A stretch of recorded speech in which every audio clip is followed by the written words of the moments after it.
Okay, well, good afternoon. So welcome to our cardio webinar, Success Stories from the Field, involving community health workers in team-based cardiometabolic care.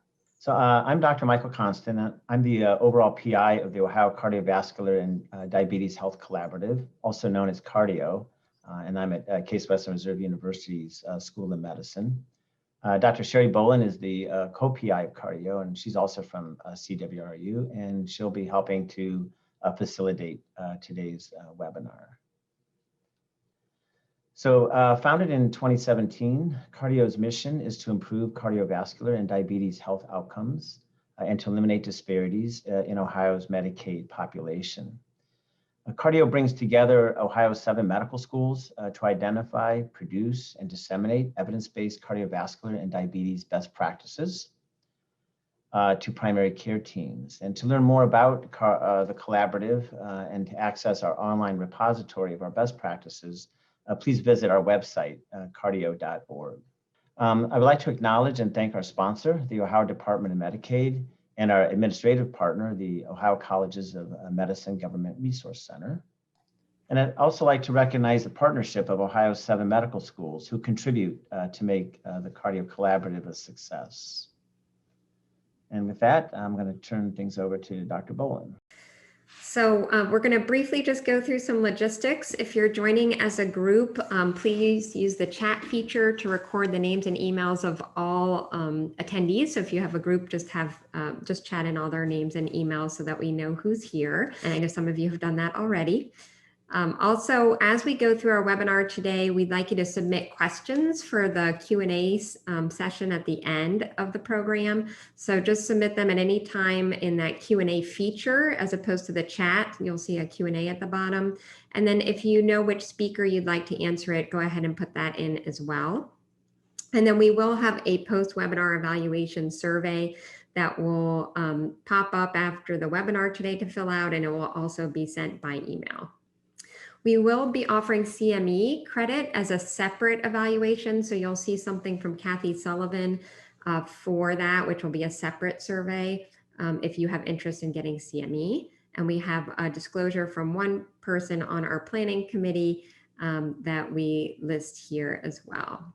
And then to the meat of the program of why we're here today, just to give you a very brief overview, we'll have some introductory remarks by Ohio Department of Medicaid. We'll have some introduction around the community health worker role and evidence-based strategies for use to improve diabetes outcomes. And then we'll have some examples, one from Ohio Health Physician Group in Athens, Ohio, and one from Heart of Ohio Family Health Centers in Columbus, Ohio, just sharing how they have integrated community health workers into the work they do. And then Dr. Berneisel will be helping moderate our question and answer period at the end before we wrap up. These are our wonderful speakers today, and we'll be doing introductions as we move through the webinar, and we'll share this also at the end so you can help determine who to ask your questions to. So with that, I will introduce Dr. Wharton. He is a family physician and the assistant medical director at the Ohio Department of Medicaid. And he will introduce Ms. Willoughby a little bit later in the slides, but really excited to have you both here today to talk a little bit about the introduction and what we're doing around health equity at Ohio Department of Medicaid. Good afternoon. I am Don Wharton, the Assistant Medical Director at Medicaid, and I am absolutely ecstatic to be here today, and I am really happy that we've had such a great turnout. This has been an absolute pleasure to be a part of and to sponsor from the Department of Medicaid. I did want to introduce you to what we're calling the next generation of managed care in Ohio. About 6 months from now, we will be standing up a whole new managed care system with new requirements, new contracts, and at least 5 major procurements, including a single pharmacy benefit manager, centralized credentialing provider network module, a fiscal intermediary for centralized claims processing, as well as new managed care organization relationships and Ohio Rise for our high-risk kids. And all of this change is all aimed at making things better for the most vulnerable of Ohio's patients. And we really appreciate the work that's done. And there's been a lot of focus on making things easier for you as providers. And with that, I would like to introduce you to Chezre Willoughby. Chezre is our Health Equity Manager. Her job is to keep our focus, actually looking through the lens of equity in everything we do. And as we build out this next generation of managed care, her role will be expanding greatly. So I would like you to meet with her and welcome her at this point. Thank you. Thank you. Thank you so much, Dr. Wharton. Good afternoon, everybody. I am happy to have the opportunity to talk briefly about health equity and some of the work being done at ODM that's right in line with and hopefully lends itself to what we're going to hear about today. The Department of Medicaid is dedicated to the belief that there is no quality without equity. And the goal is to ensure that all of our policies, procedures, interventions, and everything we do is done with an equity lens. And this is directly in line with Healthy People 2030 and their definition of health equity. So we are at ODM committed to ensuring that every individual we serve has the opportunity to attain their highest level of health. Next slide, please. This infographic from the Robert Wood Johnson Foundation displaying the difference between equity and equality is one that I'm sure looks familiar to most. The tree infographic is most often used when referring to health equity because the boxes or the ramp make it easier to see the actual redistribution of those resources. You see that everyone is given the resources that they need to successfully reach the goal. With research in both evidence-based and promising practices, coupled with continuously obtaining the voice of the customer, we have all learned that the additional resources may look a little different than they used to. They may look like help with transportation to doctor's appointments or to the grocery store, support from a community health worker, which will be discussed today, providing 90-day prescriptions that are mailed to your home, being provided with a free blood pressure monitor or a continuous glucose monitor, along with a lot of other great things. Next slide, please. So clinical care is said to attribute to about 20% of an individual's health outcomes, but with the display of cultural humility, the use of tools like health risk assessments and other innovative mechanisms to address social determinants of health and health-related social needs, you can see that a provider's impact can be much more. When we talk about cultural humility, from a provider-patient standpoint, cultural humility looks like the provider understanding that they hold years of study and medical knowledge that the patient does not. And they are an expert in that space.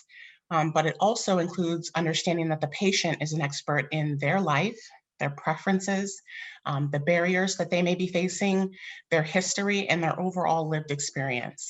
And it's an understanding that both the patient and the provider have something to bring to the table. And in order to get the best health outcome for that patient, there has to be mutual respect and collaboration. And with that, it also builds a great foundation for trust. Next slide, please. So ODM is working on population health with an equity focus. This equity focus ensures that all of our efforts are person-centered. This person-centered view promotes better patient engagement, and it allows patients to feel empowered to participate in the management of their health. And it does all of this while also providing better patient satisfaction. We're also working to use our health data more strategically. We know that data is essential to our efforts in improving health equity. So efforts in this space by ODM have made it easier to identify disparities in healthcare access, services, and outcome. And Medicaid's next generation that Dr. Wharton was talking about, this program strengthens our ability to have access to timely data that can provide improved demographic data, opportunity indices, data dashboards, and to help reveal the geographical distribution of disparities. And that will assist us in prioritizing our disparity reduction efforts. Next slide, please. So Medicaid's next generation of managed care is being designed to focus on the individual rather than the business of managed care. With initiatives like the ones that Dr. Wharton mentioned, the PNM and centralized credentialing, the SPBM, fiscal intermediary, Ohio RISE. Overall, our goal is to reduce the provider administrative burden so that, because we recognize the benefits for the individuals we serve by doing this. So that ultimately providers can allows you guys to spend more time helping people improve their health. So it's going to take a collective effort, though. It's going to take us at ODM, our MCPs, providers, our community-based organizations, and the individuals who live in the communities. We all have to see ourselves as part of the solution. And by keeping equity at the forefront, we can do that. So I know we're all looking forward to hearing success stories from the field in an effort that does just that. So I thank you for your time. Thank you so much, Ms. Willoughby. And as you could hear from that presentation, that interventions that focus on promoting health equity are critical to reduce health disparities in the state of Ohio. So I'm delighted to present with you today. My name is Liz Beverly. I am an associate professor in the Department of Primary Care at Ohio University Heritage College of Osteopathic Medicine. And I am fortunate to be presenting on the topic of community health workers with my colleague, Dr. Melissa Thomas. She is an assistant professor in the Department of Primary Care, and she's also a certified community health worker. And not only that, she's been working with community health workers in the state of Ohio for more than 20 years. So the objectives for today are that we're going to define the role of community health workers, and then we're going to describe effective strategies to improve cardiometabolic care and outcomes and reduce disparities. And then we're going to be able to list real world approaches to integrating or linking community health workers into team-based primary care. So I'm going to now turn this over to my colleague, Dr. Thomas. Thank you so much, Dr. Beverly, Liz. I wanted to share a little background about community health workers within our country and then drill down to our state of Ohio. We really have to go back in time over 50 years to explore when CHWs, or community health workers, were first really introduced. And it was actually in China. There was a program that was looking at doctors who were providing evidence-based care out in communities known as the Chinese barefoot doctors. This again was in the 1950s in the United States, and other countries soon followed, as well as adopting the role of community health workers in larger international organizations such as the American Public Health Association in the 1970s. Despite all the work that's been done and multiple titles that are associated with CHWs, it wasn't until 2010 when community health workers were given a standard occupation classification by the US Bureau of Labor Statistics, and that definition is listed here. One of the opportunities that this classification gave was a chance then for an acknowledgement of the profession, an opportunity to share data and resources across the numerous titles, as well as an opportunity for reimbursement for procedures that CHWs could actually perform within numerous settings. And it wasn't until 2013, though, that the Center for Medicare and Medicaid Services changed its ruling so that there could be reimbursement of certain preventive services. And this really paved the way for CHWs to get reimbursed within that type of framework. Now, the data is a little dated. And again, we don't have true numbers as well. But as of May 2020, the US Bureau of Labor Statistics reported that there were over 58,000 CHWs in the country, with only a mean salary of about $46,000. Now, more than just a title, just so you know, there actually has been a very large project that was conducted between 2014 and 2018 called the CHW Core Consensus Project, or C3 project. And it involved multiple interviews and tons of discussions and research that really helped establish a set of roles and competencies and qualities for the CHW profession that's really been adopted across numerous national and international organizations. Now, there are over 37 states and counting here in the United States that have certification programs, and that number continues to rise as other states are seeing the need. And if we go to the next slide, actually, in Ohio, we were one of the early adopters of a certification process. Unique, though, to Ohio is that the certification oversight is actually managed by the Ohio Board of Nursing. And there's actually 18 community health worker training programs in the state of Ohio that provide some sort of certification process for those who are interested. Now, you can see here that most of the CHWs in Ohio do work within managed care organizations, followed up by community-based organizations as well. And again, seeing employment within local health departments. These are data that actually was taken from the 2018 statewide Ohio Community Health Worker Assessment. It's interesting, the top 5 health conditions that we see treated within these top areas where Ohio CHWs work include mental health, diabetes, high blood pressure, asthma and obesity. And you can see here that we have at least identified from a couple years ago 850 CHWs, both certified and non-certified in our state. And with that snapshot, I'm going to pass this back to Dr. Beverly, who will drill in a little bit more about roles that CHWs can play. Thank you so much, Dr. Thomas. Next slide, please. So now that we have a sense of community health workers and the number we have in the state of Ohio, what can they do in terms of addressing diabetes and cardiometabolic care? Well, we know that diabetes is a significant chronic health problem, not only in the nation and globally, but right here in Ohio. About 13.5% of adults in the state of Ohio have diabetes, with the vast majority being type 2. And approximately every year, about 70,000 adults are diagnosed with diabetes in Ohio. We know that diabetes has a significant impact on an individual's physical health in terms of microvascular, macrovascular complications, but it also affects somebody's psychological well-being as well as their social well-being. And then putting that together, we know that it has an effect on the medical expenditures. And in fact, data from the American Diabetes Association shows that medical expenses for people with diabetes are more than 2 times higher for people with diabetes compared to people without diabetes. In the state of Ohio, the most recent data from the American Diabetes Association shows that, in fact, $9.1 billion in direct medical expenses for diabetes and $2.9 billion were spent for indirect costs. So we know from what Ms. Willoughby was talking about in terms of addressing disparities, we know from Ohio's Medicaid assessment survey in 2017 that we have a lot of social determinants of health in the state of Ohio. And what we can learn from this assessment survey is that these various social determinants of health are associated with higher rates of cardiovascular disease and diabetes. So looking at these different figures here, you can see that there were higher rates of cardiovascular disease and diabetes observed among adults who were living below or at the poverty line, for adults who had less than a high school education, for adults who self-identified as Black, and for adults who were living in Appalachian counties and adults living in rural counties. Now, I want to make a specific point that race is a social construct, and that our current understanding is that structural racism is the cause of the higher rates of type 2 diabetes and cardiovascular disease. So this is what the community health worker model was designed for. It was designed to address health disparities, and this is how it is helpful. It connects patients to and navigating them through the healthcare system. And this is but part of that definition that Dr. Thomas presented us. It also supports adherence to screening as well as diagnostic services. And very importantly, community health workers provide emotional support, and that key emotional support helps build trust in the relationship.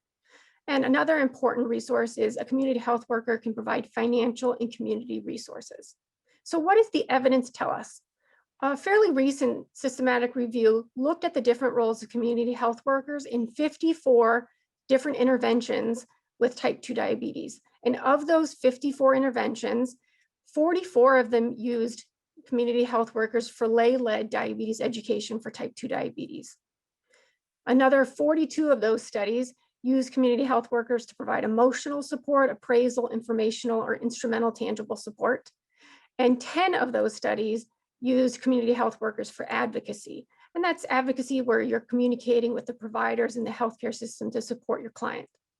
Now, importantly, this review, which you can see the citation below, they also discussed how the coordination works with community health worker programs. And you're gonna actually see today different ways that we have 2 programs for community health workers and how we are coordinated. So coordination of the programs can include coordination by an interventionist or a researcher like myself. It can be a coordination by providers within that healthcare practice, or you can have an experienced community health worker who coordinates other community health workers, and then they communicate with the practices. So what does the evidence show? Well, there was one meta-analysis of 9 randomized controlled trials. And again, it's really important to review meta-analyses when we're looking at the evidence, because meta-analyses and systematic reviews are the highest form of evidence in the evidence-based medicine pyramid. So with this meta-analysis, it was only 9 randomized controlled trials. And since then, there have been more randomized controlled trials published. But in this analysis, and you can see the data to the right, that you have, this is looking at the mean change in the community health worker interventions compared to the control. And the control was either a usual care intervention or it was an attention control intervention. And you can see that over the mean change was approximately 0.21% in A1C that lasted 12 months. So it's a modest reduction in A1C in this meta-analysis. I do want to point out, you can see in this that there is variation across the different interventions, and you see a greater reduction in A1C in populations that had a higher A1C at baseline. And also the authors of the meta-analysis made a point to say that there are interventions with community health workers where there was a more intensive visit protocol that led to greater A1C improvements. But beyond the clinical outcomes, community health worker interventions can also have implications for self-care. Numerous interventions have shown improvements in diabetes knowledge, and also community health interventions have shown improvements in self-care behaviors. Specifically, interventions have documented improvements in medication taking behaviors, in following a healthy diet, and in engaging in physical activity. And for me, this is what I spend my time researching on. Community health worker interventions have shown great improvements in mental health. And we know the importance of psychosocial well-being in diabetes management. So these community health worker interventions documented improvements in self-efficacy by showing improvements in self-efficacy, decreasing diabetes distress. And diabetes distress is the frustrations, worries, and concerns that a person may experience living with their diabetes day in and day out. It shows decreases in depressive symptoms and decreases in anxiety symptoms.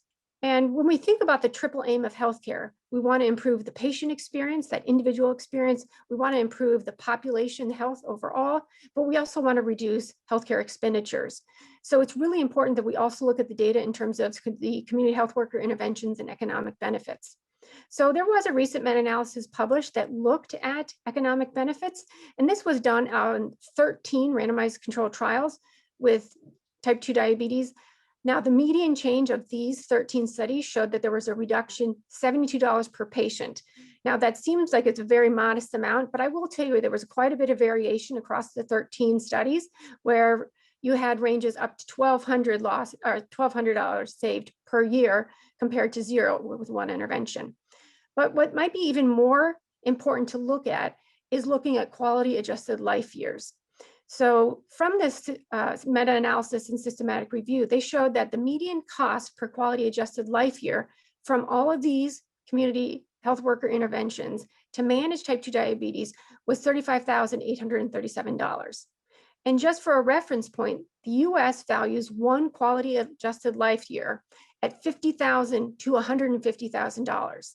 So that means if you have any amount of money of a quality adjusted life year that is below $50,000, your intervention is deemed a cost-effective intervention.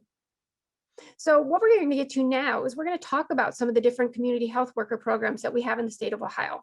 I'm going to briefly introduce the program that we have down in southeastern Ohio, which is located in Athens and the surrounding counties.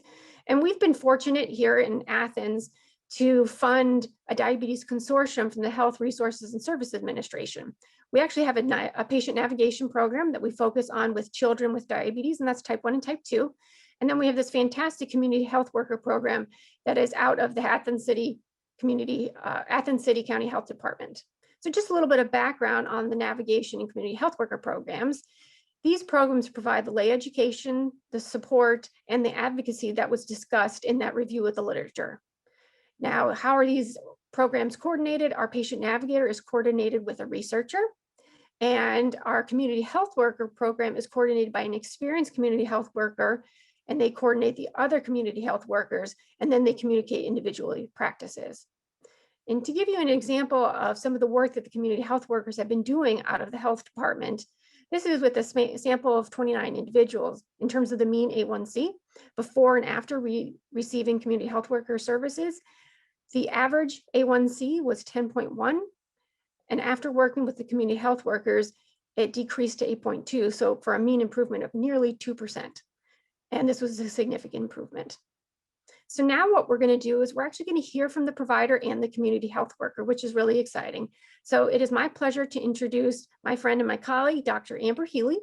She is a diabetologist practicing in Athens, Ohio, and she's also a clinical assistant professor and the director of the Diabetes Fellowship at Ohio University Heritage College of Osteopathic Medicine.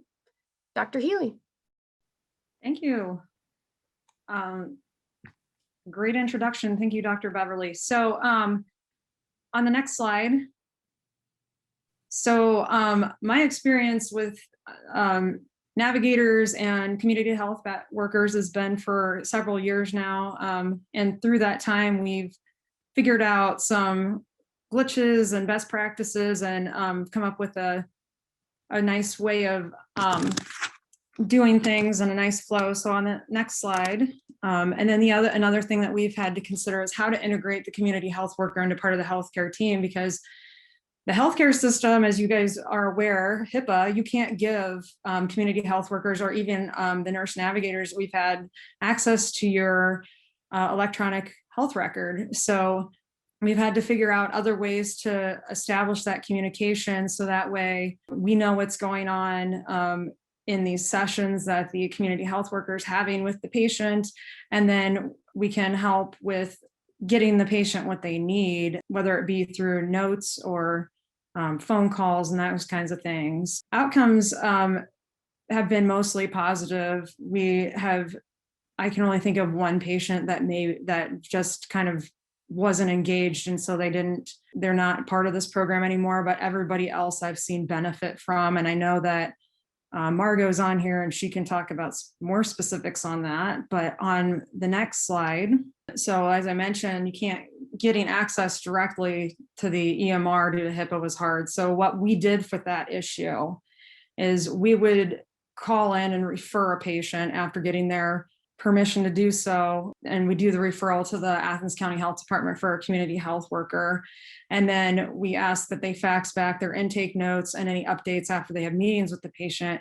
And in doing that, my staff then scans it in, puts it in the chart, sends it to me like it would be another referral note from another specialist or colleague. And so I will get the note and I will read through it. And, if it looks like somebody needs testing supplies, or they ask about would this person benefit from a CGM and those kinds of things, I go and I look and we figure out what's best, or do they need help with getting their medication or a copay card or something, because these are the different barriers we've seen to patients getting what they need, and the community health workers have been able to identify that so we can decrease those barriers to improve care.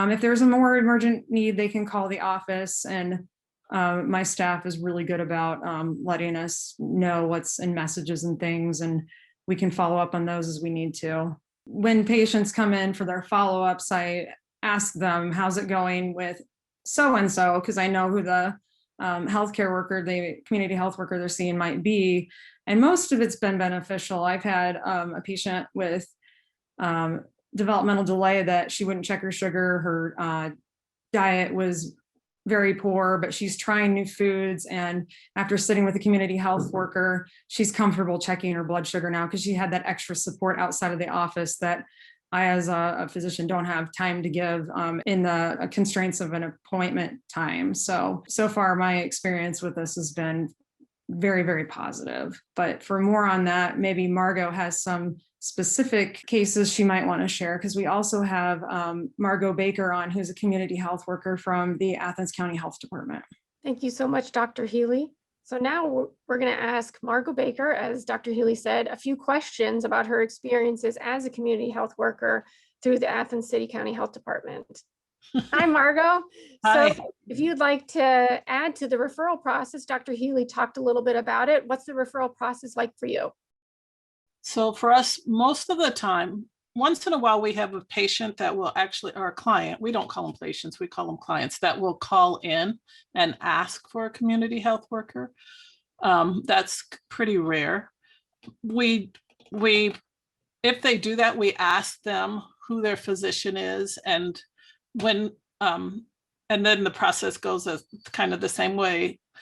In a referral, we usually receive a referral from a care coordinating nurse or a doctor's office, and it gives us basic information about the client. We call the clients and ask if they would be interested, and we set up, our first meeting is called an intake meeting, where we explain the program and we kind of get basic information from them, like their medical history, and then And part of that is we sign and they sign an agreement that they do in fact want to work with a community health worker, and it kind of lists certain things like that they will do the things that they're asked to do, and we promise to do the things that we say we're going to do. And then depending on what they need, we meet with them weekly or bi-weekly or monthly, just according to where they are and what they feel they need. That's great. All right. Well, I'm David Brewer. I'm going to be speaking about how we use community health workers to improve diabetes and hypertension outcomes in a federally qualified health center. And presenting with me is going to be Arcelia Hererra, our community health worker. So first, a little bit about Heart of Ohio. Our mission is to provide high quality, holistic, and compassionate care to meet the needs of everyone in our diverse community, one heart at a time. We have 5 different locations, as well as our Whitehall location, which you can see in the bottom right is moving into a new, larger building in 2021. A little bit more detail about us. We serve about 10,000 patients a year. You can see over 50% are African American. We also have a fairly large Latino and Asian population, and 24% of our patients live below the poverty line. I would also add that over 80%, really probably over 90%, are less than 200% of the federal poverty limit. And we serve a lot of patients in Somali, Nepali, and Spanish. Just to give you a little background of what else is going on at our clinic and our diabetes and hypertension care team, we have dietitians, pharmacists, care coordinators, counselors, and site CMPs that work along with our community health workers. So to give you an idea of the timeline of community health workers at our clinic, you can see we began to hire them in 2018 and developed a visit workflow for when patients saw community health workers. In 2019, we implemented a system-wide screening and referral process to get people into community health worker services, and we became a part of the Pathways Hub. And we also partnered with the Mid-Ohio Food Bank as a part of their Mid-Ohio Pharmacy produce prescription program in March of last year. Late last year, in October of 2020, so about 8 months ago, we started to experiment with dedicating about 10 to 20% of one of our community health workers' time to diabetes and hypertension outreach. And in April of this year, we have hired and dedicated a full-time person to that position. And I'm going to be talking a little bit about the projects that she worked on. One of them was remote blood pressure monitor project to get people connected to that in April and May of this year.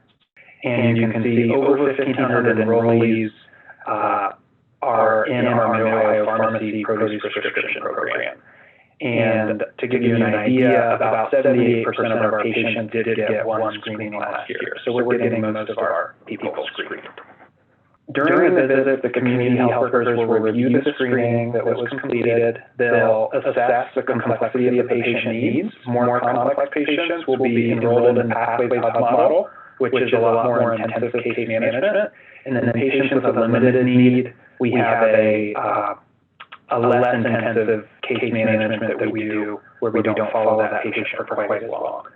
And then we always try to schedule a follow-up before the end of the visit, so that patients don't get lost to care. Now, our first project when we started having community health workers, our community health worker, RC, do outreach for patients with uncontrolled diabetes and hypertension was this outreach project where we generated a monthly spreadsheet that had the historical blood pressure and A1C readings.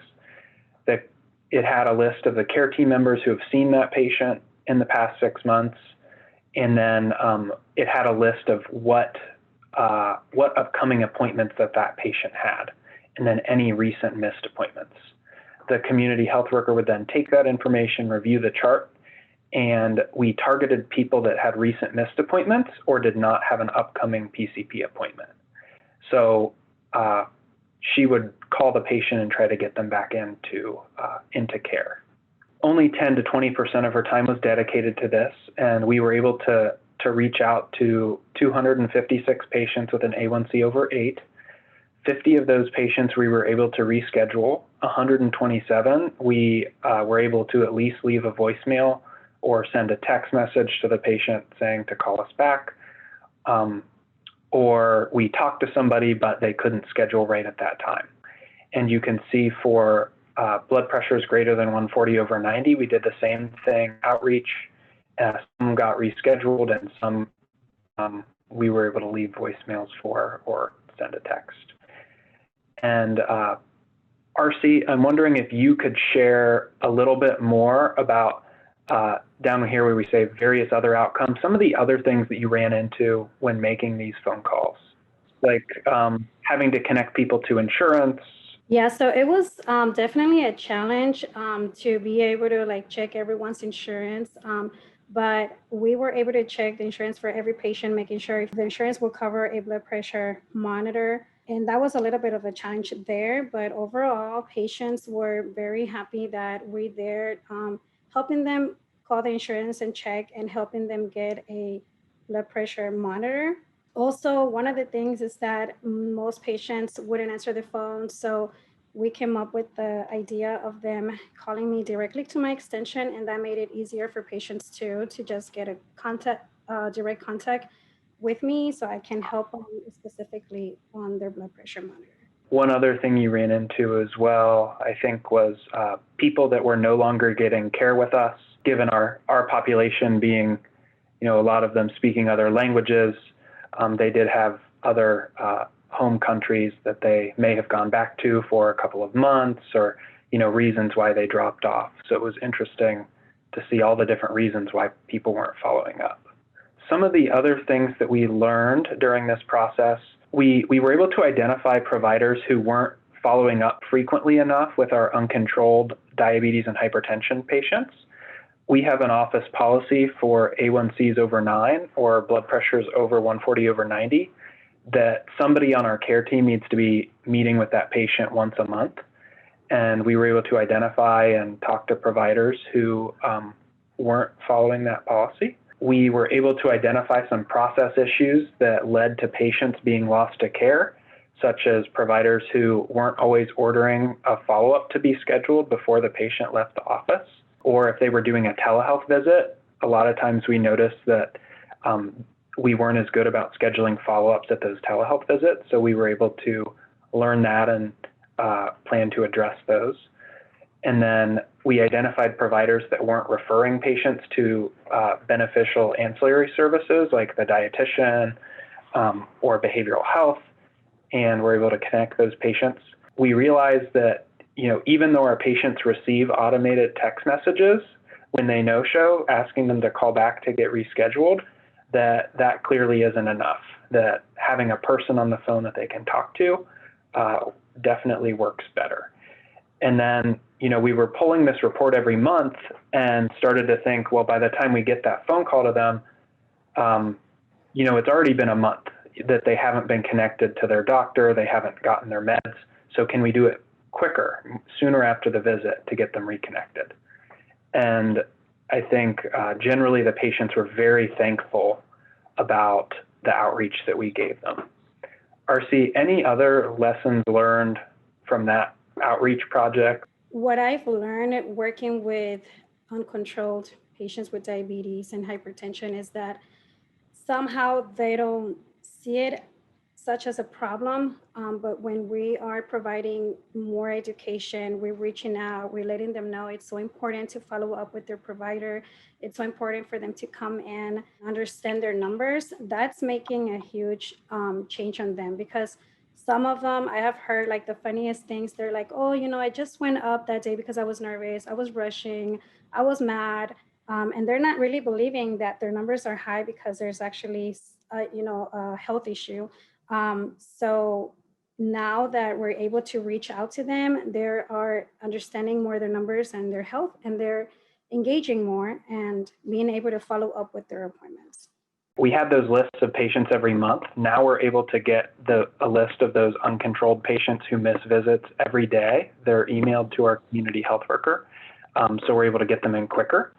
And then we've started to ask ourselves, how can we get more done in that outreach phone call? Can we ask about food security? Can we ask questions about social needs and try to take care of more than just rescheduling? The second project that we worked on was sending a text message. I won't get into the details of how we have consent and all that, but we sent a text message to about 700 patients. 100 responded yes, that they were interested in getting a blood pressure monitor. And we scheduled 26 of them to get enrolled in remote monitoring for where we get the data of the blood pressures back to our clinic so that we can then act on that. In total, 7 were scheduled for an application specialist because they were worried. And again, there were a lot of lessons learned, just a lot of unanticipated situations, we would plan for if we did this in the future, such as patients who were only seeing our GYN providers and had a high blood pressure may not have been as appropriate for remote monitoring because we're not managing their hypertension. There's a different outside primary care provider who's doing that. Same thing, but with cardiology. And then patients who had an arm circumference that were too large for our RPM devices. We didn't anticipate that when we scheduled some patients. And then we realized that private insurance rarely covered blood pressure monitors, and there was a lack of consistency in how insurance handled that, handled blood pressure monitors, whether it's sent to the pharmacy, a DME supplier, prior auth needed. And then we found that there are sources of blood pressure cuffs for people that are low income, such as the charitable pharmacy. RC, I don't know if you want to share any other lessons learned about the home blood pressure monitor project. It seems like you pretty much covered all the issues that we were bumping into. And essentially our big takeaway was that it's complicated. As simple as ordering a blood pressure monitor can be, it's complicated in the population that we serve. And having somebody to help patients navigate that and providers navigate that is going to be helpful. So in the future, we have created a referral process where our providers can refer patients to get a home blood pressure monitor. And then RC sorts out what is the best way to get that patient a monitor based on their insurance and other factors. And we had shared RC's perspective throughout. That's it from us. Great. Thank you so much for the wonderful presentations. I'm Chris Berneisel. I'm going to moderate the question and answer section. So if you go to the next slide, I want to remind everyone that on the bottom right-hand side is a Q&A on your Zoom, and that's where you can put the questions as opposed to in the chat. So if you under the Q&A, you put the questions, we'll go ahead and address those questions. We have one that from Dr. Thomas, who asked, what was the median salary for CHWs mentioned? Any idea approximately how much is captured by insurance reimbursement? I think this question gets into that funding component of it. How are these different projects funded? How much is reimbursement and a fee for service type of world? Mr. Brewer or Dr. Beverly, perhaps? Sure. So currently, when we work with a patient in the Pathways Hub, there is some reimbursement for the visits that we have through that. Given the nature of our project with it, which is outreach and getting patients reconnected to care, we are able to bill the provider visits for that, which is, it adds up significantly. I would imagine that RC pays for herself with that alone without the Pathways Hub reimbursement. Sure, and I'll just add that in Athens, we've been supporting the community health workers and the patient navigators through programmatic grant funding. And I don't know if Margot, if you wanted to jump on and talk about, there are several community health workers that she works with, if you wanted to talk about the funding there. I was just going to jump in and say there are also many mechanisms for grant funding that provide that support as well. I know that we mentioned that mean salary across the country is about $46,000. That mean salary in the state of Ohio is actually much lower than that, about $37,000 a year salary. I know that through our work and the work as a community health worker, we rely on grant funding to help support the programs that we do out into the more rural parts of the state, which has been another great funding mechanism for these type of programs. David, can you just mention the hub pathway and how the reimbursement happens through that? Because Yeah, I don't know so that everybody knows what a hub pathway is either. So just to be clear. Sure. So the Pathways Hub is a program in which community health workers can enroll patients. Once enrolled, there are certain requirements for every patient. There's an initial checklist. There is a monthly checklist and a second monthly communication that needs to be done with the patient. When completing those checklists, the community health workers identify different social determinants of care health gaps. So whether it's the patient needs connected to a social service, the patient has an issue with medication adherence, those are called pathways. And the community health worker will then, after doing that checklist assessment, will identify which pathways are appropriate for that patient and documenting the appropriate things being done to close those pathways. So proof that a patient went to a food pantry, for example, would close a social services pathway. And then we get reimbursement for every pathway closed, for every checklist completed. Question for our community health workers on the line. Ms. Baker, I'll start with you. Often patients don't answer the phone, especially during the day. What strategies have you used that you found that's effective for reaching patients? I'll ask the same thing for Ms. Herrera. So two things, we just keep calling. We try different times during the day. We also will just drop by, go by their home, and just let them know we're just there to check on them to see how they're doing. I have sent notes to people to try to contact or re-engage with them. For us, we have a late day where I start my day a little later so that I can make calls a little later because some of the patients normally are working during the day. Obviously, we leave a voice message. I give them my direct extension so they don't have to go through the main line and have to wait so long to get the help. They can just call me directly. And then also we have the feature that we can send a text to the patient. So if they don't answer and I leave a voice message, I can just let them know that I try to reach out and they can call me back at my extension. And then I document that in my spreadsheet just to keep track. And then 2 days later, I try to reach out one more time if I don't hear back from the patient.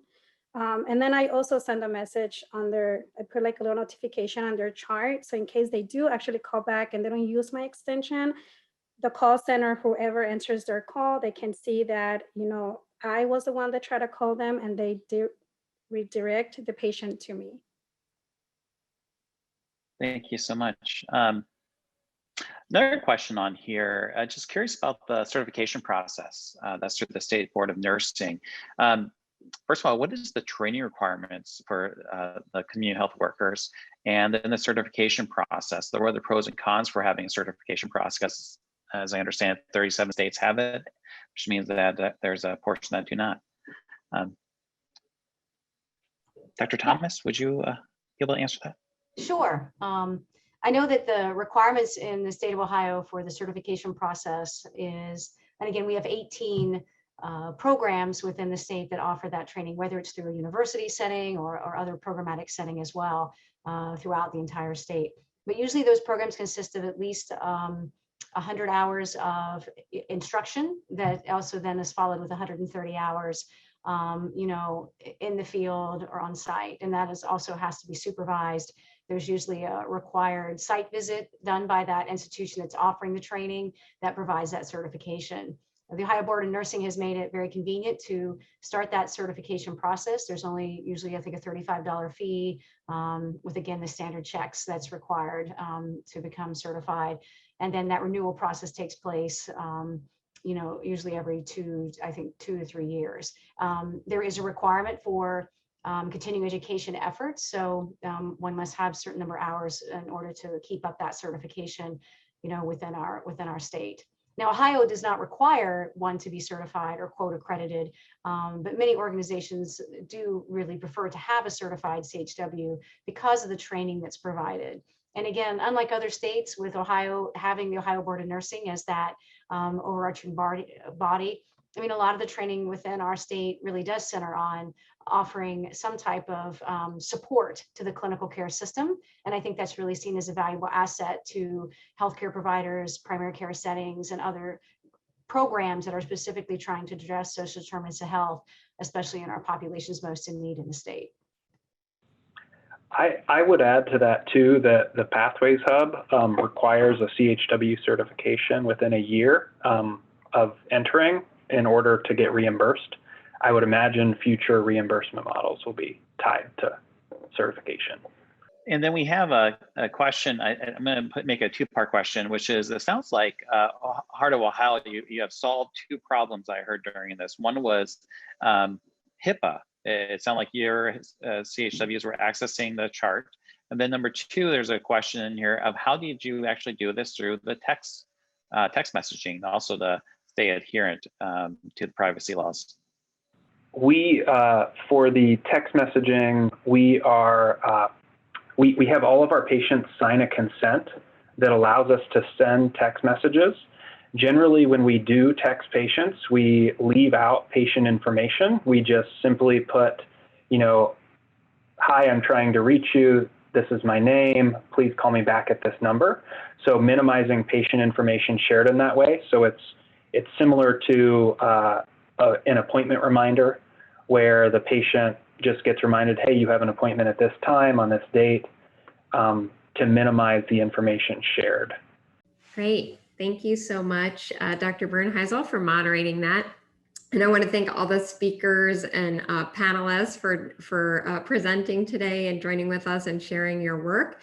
And of course, all the attendees here today as well for participating with us. On the next slide, we'll just briefly mention or remind folks that you'll see sort of this pop-up to continue to take the survey once you're done. And we'd love to hear from you about how it went and what we can do to improve it. And if you don't see that, you'll see an email link to the survey as well.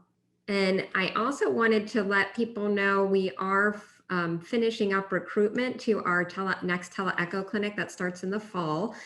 So for those who have not heard of that before, it'll start September 16th and go through December 9th of 2021 on Thursdays from 8 to 9.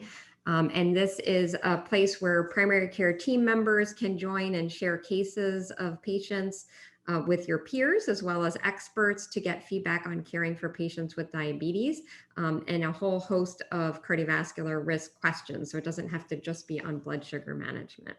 So register now. If you're interested, go to our website and we have more information there, and you can reach out to us if you have questions. It's just thank you. Thank you again, everyone, for attending, and we'll look forward to talking more with folks in the future.